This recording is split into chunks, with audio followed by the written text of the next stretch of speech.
भी तो आया नहीं मैं भी तो आया नहीं सिद्धार्थ की चुनरी की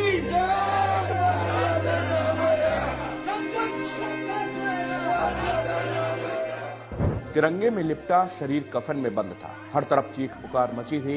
इसी बीच पार्थिव शरीर से लिपटी एक युवती रोते रोते बार बार एक ही शब्द बोल रही थी, एक ही लाइन बार बार बोल रही थी कि बेबी तू आया नहीं लेने, तूने कहा था तू आएगा, बेबी तू आया नहीं लेने।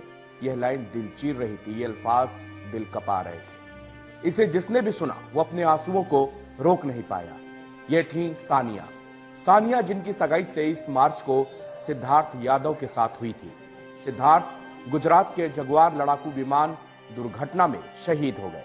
उनका पार्थिव शरीर गांव पहुंचा तो पूरा गांव उन्हें अंतिम विदाई देने उमड़ पड़ा।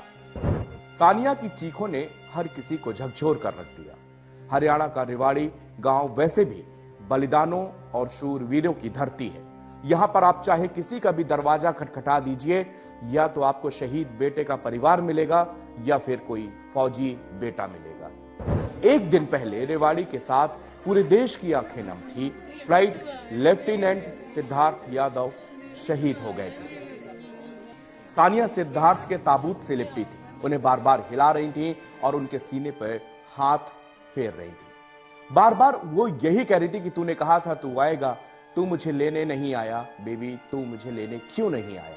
ताबूत के सिरहाने रखी सिद्धार्थ की तस्वीर को उठाकर उसे सीने से लगाकर रोती तो कभी उस तस्वीर को हाथ फेरती। तस्वीर पर गिरते आंखों के आंसू चमकते और फिर सानिया के सीने से लगकर मानो उस तस्वीर में समा जाते। सानिया का दर्द देखकर वहां खड़ा हर कोई रो पड़ा। हर किसी की आंखों से आंसू बह रहे थे। सानिया ने रोते हुए कहा कि मुझसे ज्यादा बदनसीब लड़की कौन होगी, मेरा दुख कोई नहीं समझ सकता। वो कभी पार्थिव शरीर को देखती तो कभी लोगों की तरफ। ऐसा लग रहा था कि मानो सानिया ने कुछ देर के लिए अपनी सुध बुध खो दी है। सानिया और सिद्धार्थ यादव दोनों फोन पर घंटों बात करते थे। शादी की प्लानिंग करते थे, शादी कैसी होगी, प्री वेडिंग शूट कहाँ होगा, कैसे होगा, दोनों हनीमून में कहाँ जाएंगे, शादी में दोनों की तैयारियां मिलकर कैसे करेंगे। सानिया बार बार सारी बातें याद कर रही हैं, रो रही हैं। मैं भी तो आया नहीं मैं भी तो आया नहीं मैं आऊंगा देखो। 4 अप्रैल को अंतिम संस्कार के दौरान मंगेतर सानिया एयरफोर्स के अधिकारियों को एक बार उनका चेहरा दिखाने की गुजारिश करती रही। सिद्धार्थ सेना में परिवार की चौथी पीढ़ी के थे। शहीद सिद्धार्थ के ममेरे भाई सचिन यादव ने बताया कि सिद्धार्थ परिवार की चौथी पीढ़ी से हैं, जो एयरफोर्स में थे।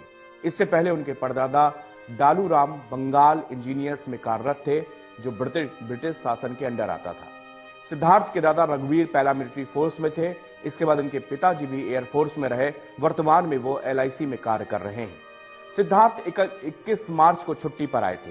23 मार्च को उन्होंने सानिया से सगाई की। इस दौरान दोनों बेहद खुश नजर आ रहे थे। 31 मार्च को सिद्धार्थ वापस ड्यूटी पर जामनगर लौटे। सिद्धार्थ पिछले महीने ही छुट्टी पर घर आए थे, जिसके बाद 23 मार्च को उनकी सानिया से सगाई हुई थी। इस दौरान सिद्धार्थ ने घुटने टेक कर सानिया को एंगेजमेंट रिंग पहनाई और गुलाब भी दिया। इसके बाद सिद्धार्थ 31 मार्च को वापस अपनी ड्यूटी पर लौट गए। दोनों की शादी 2 नवंबर को होनी तय हुई थी। इसकी तैयारियां भी शुरू हो गई थी। सिद्धार्थ का परिवार मूल रूप से रेवाड़ी के गांव भालखी माजरा का रहने वाला था। वो गांव में ही रह रहे थे। अब फाइटर पायलट बेटे की शादी होने वाली थी तो उन्होंने रेवाड़ी के सेक्टर 18 में नया घर खरीदा था। इसी घर में शादी होनी थी, मगर 4 अप्रैल को जामनगर से सीधे यहाँ पर उनकी पार्थिव देह ही लाई गई। फ्लाइट लेफ्टिनेंट सिद्धार्थ यादव का शुक्रवार को हरियाणा के रेवाड़ी जिले में उनके पैतृक गांव माजरा भाखली में पूरे सैन्य सम्मान के साथ अंतिम संस्कार किया गया। सिद्धार्थ यादव की उम्र 28 वर्ष थी। जामनगर के वायुसेना स्टेशन के पास विमान दुर्घटना में शहीद हो गए थे। रेवाड़ी में यादव परिवार पर दुखों का पहाड़ टूट पड़ा।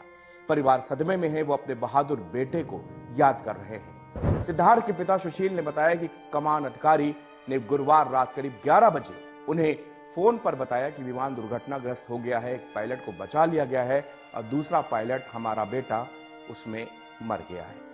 यादव परिवार का सेना में एक लंबा इतिहास रहा है। सिद्धार्थ के पिता सुशील भारतीय वायुसेना से रिटायर हुए। सिद्धार्थ के दादा और परदादा भी सेना में ही थे। सिद्धार्थ ने जनवरी 2016 में NDA ज्वाइन किया। फ्लाइट लेफ्टिनेंट सिद्धार्थ यादव का पार्थिव शरीर रेवाड़ी लाया गया, जहां उनके पैतृक गांव ले जाया गया। शहीद पायलट के सम्मान में हाथों में तिरंगा लिए कई पूर्व सैनिकों सहित बड़ी संख्या में लोग सड़कों पर खड़े थे। जब वायुसेना अधिकारी का पार्थिव शरीर लेकर वाहन गुजरा तो वहां पर फूलों की पंखुड़ियां बरसाई गई। शहीद पायलट के सम्मान में भारतीय वायुसेना के जवानों ने बंदूकों की सलामी भी दी।